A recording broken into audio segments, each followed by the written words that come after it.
Baik, di sini saya akan menjelaskan tentang petty communication. Petty communication itu apa sih? Petty communication itu komunikasi yang mempunyai fungsi sosial daripada informatif fungsi.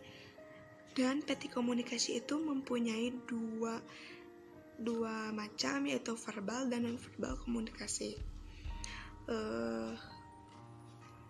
Petty komunikasi juga sering digunakan untuk bahasa yang tidak referensial. Pertama, to share feeling. Jadi kita bisa share feeling kita, mood kita, menggunakan petty communication ini. Kedua, establish a mood of sociability. Kita membangun suasana sosial. Contohnya kayak dalam organisasi itu. Yang ketiga tuh intended to attract the attention of the listener or prologue communication. Itu tuh apa? Jadi kita tuh menarik perhatian supaya apa? Memperpanjang komunikasi tersebut.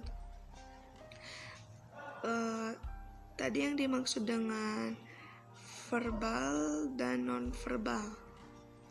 Verbal communication is a interpersonal communication. Jadi verbal komunikasi itu untuk jadi kita berbicara kepada seseorang lagi. Jadi kita bicara ke orang ke orang kayak gitu. Starting a conversation, closing conversation, saying goodbye, checking someone's understanding. Checking someone's understanding itu kayak si orang itu tuh ngerti nggak sih gitu apa yang kita omongin. Terus kalau asking opinion, menanyakan pendapat. Terus greeting someone and attracting the intention. Attracting the intention tuh kayak ya memperpanjang percakapan. Jadi menarik perhatian supaya memperpanjang percakapan. Non-verbal communication. Non-verbal communication itu ya kayak waving, hugging, shaking hands, smiling, dan eyes contact kayak gitu. Kalau non-verbal communication tuh kayak face to face, kayak jadi kan kalau verbal mah kita berbicara ke personal, jadi interpersonal. Kalau misalkan non-verbal communication mah kayak feelings, apa yang di share sih, misalnya tuh smiling, shaking hands, hugging, eyes contact kayak gitu. Kedua materi saya yaitu translation method. Translation method itu metode penerjemah, metode